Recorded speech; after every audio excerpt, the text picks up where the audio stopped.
whenever I speak to salseros, Yeah. like from the previous generation salseros, Okay. I always get different versions of who were the first people here teaching salsa. The first ones here. Okay, Robert knows. Okay, Xiomara and Nelson Batista.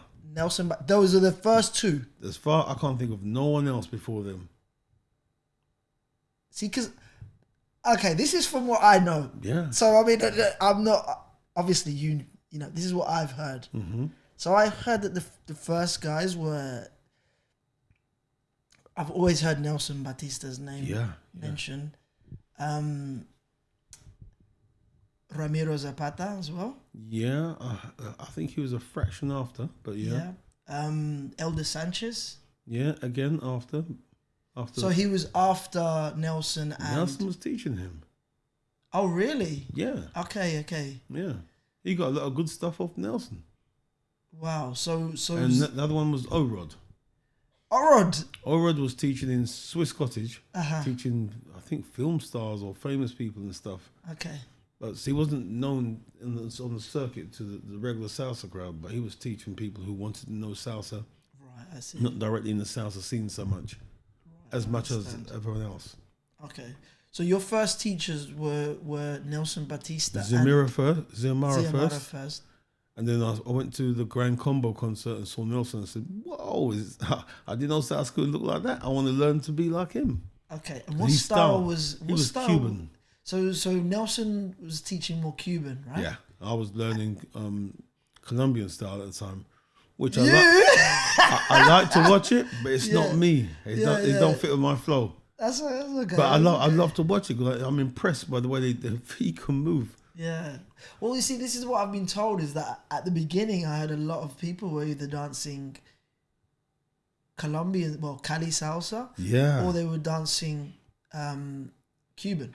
Yeah. Most of the clubs was Colombian more than anything else at the time, with some Cuban. Okay. So then, when did crossbody come into London? Well, when I was in Copenhagen after the competition, right. The judges came to me. Oh, by the way, we got nowhere. I think we got 8th place at the time.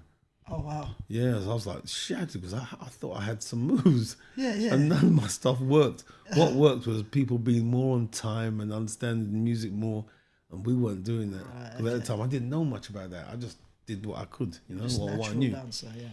I can't remember his name, from Italy. One of the judges stopped me and said, "Man, you can dance, but you're not dancing with the right rhythms and the right timing." I said, "Okay, I'd love to help you. Why don't you come to me, spend a week with me, and I'll teach you how to do all that." I said, "Yeah." Mm-hmm. So I went to Italy, flew to Italy to meet him. He's originally from Puerto Rico. He learned with Eddie Torres, one of Eddie Torres' first set of students, right. And he lived in Italy for a while. So, oh gosh, I forgot his name for the life of me. So I went to learn with him, and I came back like a whole new dancer, man. It was me. I took me and 3 of my other students with me. At the time, it's Special T. Have you heard of Special T? I've heard of Special T. I took Special. He was one of my top students at the time. Passed away. Yes, right. Yeah. Unfortunately, for the rest of his soul. He came with his girlfriend and another friend of ours. And while we was out there, we went clubs every day. We had lessons and food every day. We got treated like kings and queens out there. It was beautiful. But then we learned about cross-body lead and even turning your back. In that time, nobody was doing cross-body and turning their back on the cross-body. It was just basic. No one was even doing cross-body. We was doing turns in different directions that we normally do. We were just doing things off the cuff to us, but which was normal to everyone else. Because we wasn't seeing the stuff they were doing. Okay. Because they were mixing New York stuff with everything else. And so I came back to London. My head was still buzzing. Yeah. And my regular class, which was about 40, 50 people at the time. Guys, we're going to change the script. I've got a whole new set of moves we're going to be doing from now on. That was my Sunday class at Euston, the Place Theatre. Okay. He was at the Place Theatre. And Elder was teaching that Oh, in Holborn. Villa Stefano. Villa Stefano.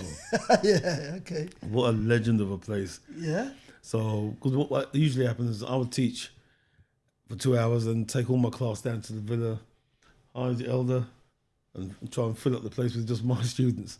Oh, but, wow. but it was nice. It was a nice event. But from that day, we started teaching crossbody. And it grew from about 30, 40 to about 50, 60, 70, even 80 at some stage. We had Rohan Brown coming from Birmingham. We had Emma. Oh, Rowan Brown. At that time, was learning, yeah. Oh, wow. Yeah. Shout out to Rowan Brown. Yeah, Rohan Brown, you crazy dude, you. Emma and Mushy. Yes, from Manchester. Mushy. Oh, really? They used to come down on Sunday. Tracy Gooch from Southampton. I didn't know she was coming from Southampton. She used to come all the way down from Southampton for the class, and sometimes she'd help me teach. Maureen from Birmingham, sometimes again will help me teach. Mm-hmm. Maureen Levermore. Mo from Manchester, and also the other Mo with all the muscles from Manchester again. I can't remember his full name. There was a load of people who are now teachers. Yeah. In fact, I got a picture. I got a picture of everybody in that room at one stage. All of them are now teachers. All of them. For me, that's one of the marks of a great teacher is to have good students. Yeah, I was doing what I enjoyed and was crazy about, you know. Wow. Yeah. So yeah, it was an amazing time. So would you say you were the pioneer of crossbody here in the UK? Yeah, unless anyone else can step up and say something different. I can prove it. I got videos. Of course, yeah. At the time, not only was I teaching in my Sunday class, but I was also taking crossbody to workshops in Birmingham, Sheffield, Leeds, Manchester. So it was pretty much the whole of the UK. At the time, in my class, I had... UK. Do you remember the group Level 42? No. That's before your time. Yeah. Level 42 was a band in the UK. The pianist, Mike Lindup, was also learning salsa in my class. And when I told him we're going to be going to different places, he goes, well, I'll come down. I'll bring my piano and play the music live here. I said, wow, okay. So at my workshops in Leeds, Manchester, Birmingham, and everywhere else, we had live percussion. The piano from Mike Lindup, Congo player, I can't remember, from Lenny. That guy called Lenny was playing congos for us. So we had a little mini band playing live percussion for salsa music while I was teaching. So it's beautiful. I could start, stop, change the speed, do whatever I want on the fly with a real band. It was nice. It was really nice. And it made it interesting. So we was teaching crossbody all over the place. Yeah, so that's what... So they'd actually travel with you to certain... They would travel with me. We had a tour bus. It was good. Okay. Someone else had a bus and said, you can use this. I said, great. Okay. So we done it like we was a band.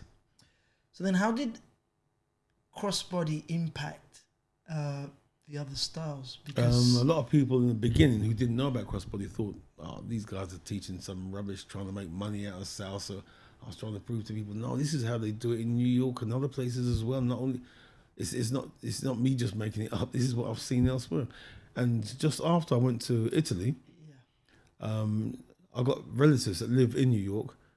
And usually every 3 or 4 years, me and my family used to travel down there. And sometimes, as I got older, I started traveling by myself to go and meet them. They used to live in the Bronx. They took me to a salsa club because they found that I was into salsa with Eddie Torres on a Sunday doing footwork, a 2-hour footwork class. Wow. Which was my first introduction to shines. Okay. So I then introduced that into my class and started doing 1 hour shines or half an hour shines, and the rest of the class was turn pans. So that's when we started doing the first Susie Q and single cross, double cross. So people weren't doing any of this, like bow tie and Susie Q and none of these things before? Well, they weren't calling it bow tie then. Oh, okay. It was double cross. It's called double cross. Someone else introduced that name. Oh, really? But that in those days, it was double cross, and that's when I picked up the video. There was a video with Eddie Torres with all the shines and everything on there as well. Mm-hmm. So I went back to America a few more times with other people, including Robert White, and there's a few of us went out there. Sure. And Washington, there was more congresses as well. Oh yeah, that's when before that was the first congress, which was in Holland, with Anegit and Marlon. That was the first European congress. The guy that helped put it together, oh my God, I've forgotten his name. Wendell Robinson. Wendell Robinson was the first guy to put together with Anegit and Marlon the first congress in Europe. And they had some American teachers. We had Enyo Kadaba. Oh my God, what an amazing dancer. I thought he was a cleaner because he's wearing a white jacket. Oh, wow. So I'm dancing, practicing my stuff. And he was watching. And I'm showing off because I see he's watching. I've got an audience, so I'm doing even more like, hey, there's a new movie. You seen this movie before? So he's there watching, nodding his head. And then they come to introduce us. Robert Charlemagne from the UK, yeah. Blah, blah, blah, yeah. And Enyo Kadara from, Enyo, who's he? And he came out. I was like, oh my God. And he's one of the top dancers in America at the time. What's his name? Enyo Kadaba. Enyo Kadaba. He's in a few movies. He's a big time choreographer. Yeah, salsa. He does ballroom. He does everything. He's a dancer from day one. He could do anything and everything. So I spent a lot of time with him eventually. When he came over to UK and stayed at my house. And learned moves and exchange moves and stuff. It was good. Good times.